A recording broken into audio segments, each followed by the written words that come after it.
Haleluya, bertemu kembali, segala puji syukur, hormat, kemuliaan kepada Bapa Yahweh, Yeshua Hamasi Elohim, Tuhan Yesus Kristus yang sedang bekerja di tengah-tengah dunia ini, Rohnya Alfa dan Omega, di dalam pribadi Pak Aditya Nugrahanto. Shalom Elohim juga kepada mempelainya Ibu Pehamdani.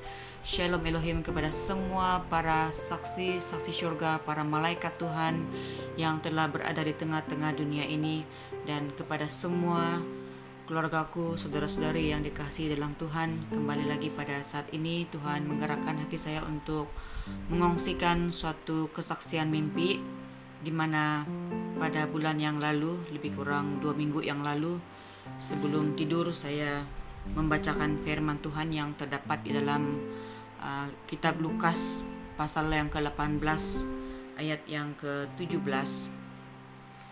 Firman Tuhan berbunyi demikian, "Aku berkata kepadamu, sesungguhnya barang siapa tidak menyambut kerajaan Allah seperti seorang anak kecil, ia tidak akan masuk ke dalamnya." Ketika saya membacakan ayat firman Tuhan ini sebelum tidur, saya merenungkannya, dan saya merenungkan masa detik akhir yang berada pada ketika ini. Saya mengingat mengenai hukum belas kasihan, hukum penalti Bapak pada saat ini yang bila-bila masa akan berakhir.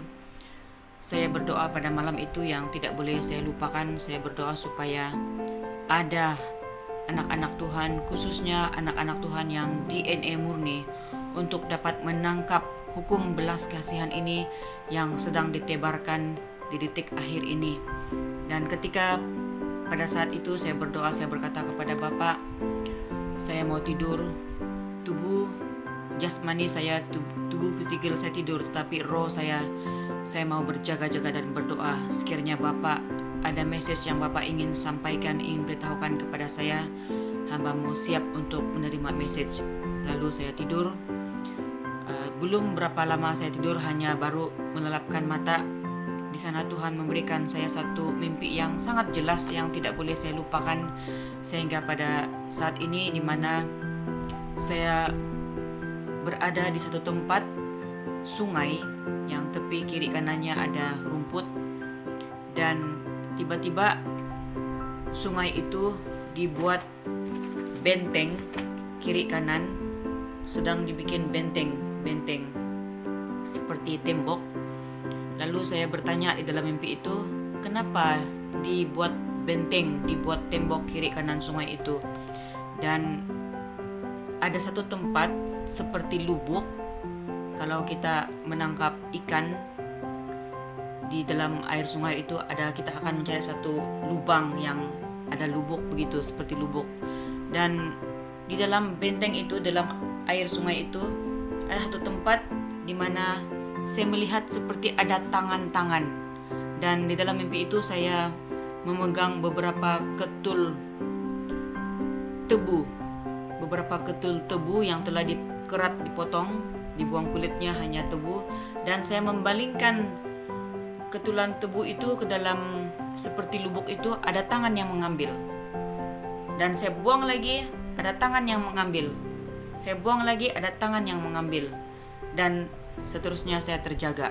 Ketika saya terbangun, saya berkata, saya terus bangun dan berdoa. Saya bertanya kepada Tuhan, Tuhan, apakah maksud mimpi yang sebentar tadi yang telah diperlihatkan kepada saya itu? Nah, di sana Tuhan mengingatkan saya terus kepada firman Tuhan. Dia katakan benteng-benteng ataupun kubu-kubu yang dibangun oleh keangkuhan manusia. Saya teringat akan ayat firman Tuhan itu.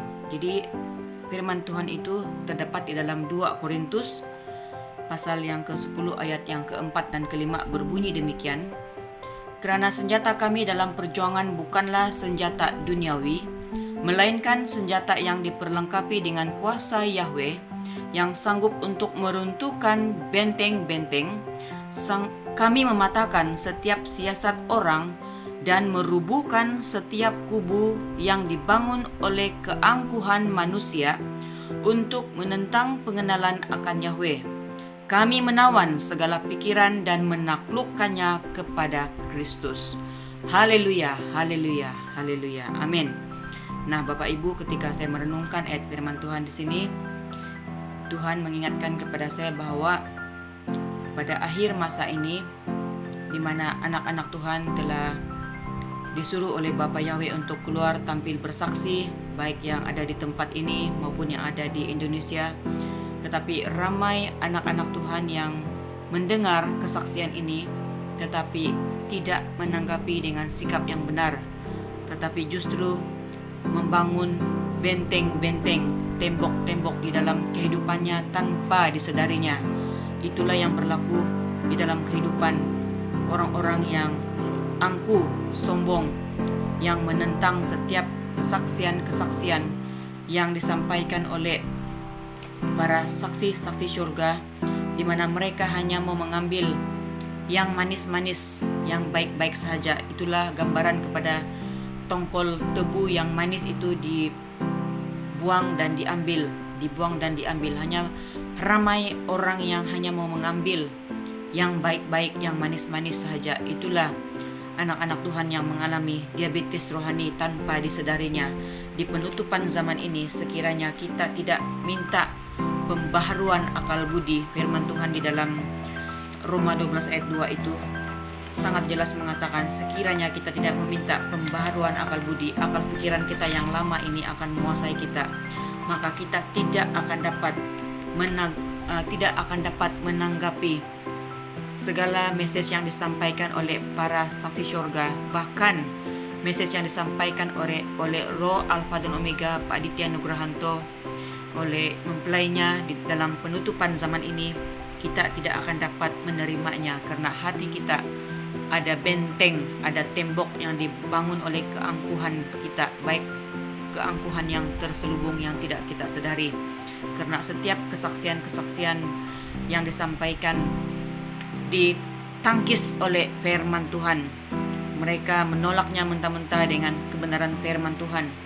Tetapi kita ingat Bapak Ibu, seperti mana firman Tuhan yang telah Tuhan Yesus sampaikan di zamannya di dalam Matius 23 ayat yang ke-13 mengatakan, celakalah kamu, hai ahli-ahli Taurat dan orang-orang Farisi, hai kamu orang-orang munafik, karena kamu menutup pintu-pintu kerajaan surga di depan orang, sebab kamu sendiri tidak masuk dan kamu merintangi mereka yang berusaha untuk masuk.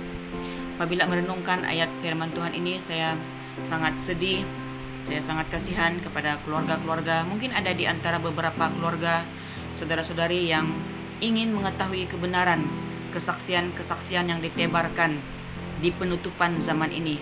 Namun malangnya, hamba-hamba Tuhan pada zaman ini yang menjadi seperti golongan Farisi, menjadi ahli-ahli kitab yang pintar Alkitab, yang mengaku mengetahui isi Alkitab daripada Kejadian sampai Wahyu, bahkan mereka boleh menghafal di luar daripada kepala mereka.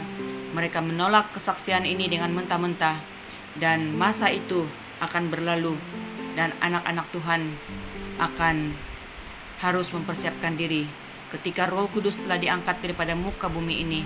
Pada bila-bila waktu itu akan berlaku, mempersiapkan diri anak-anak Tuhan untuk mati martir.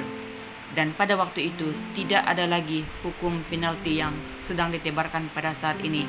Maka pada waktu itu baru mereka akan menyesal, baru mereka menyadari bahwa sebenarnya Roh Alfa dan Omega lah yang sedang berbicara di tengah-tengah dunia yang gelap ini.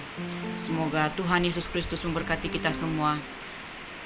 Hati kita menjadi seperti anak kecil yang menyambut kerajaan Bapa di surga. Haleluya, yang menyambut kerajaan 1000 tahun yang sedang dibicarakan, dinyatakan oleh Roh Alfa dan Omega pada ketika ini. Terpujilah nama Tuhan. Tuhan Yesus memberkati Bapak, Ibu, saudara-saudari, keluargaku dalam Tuhan. Amin.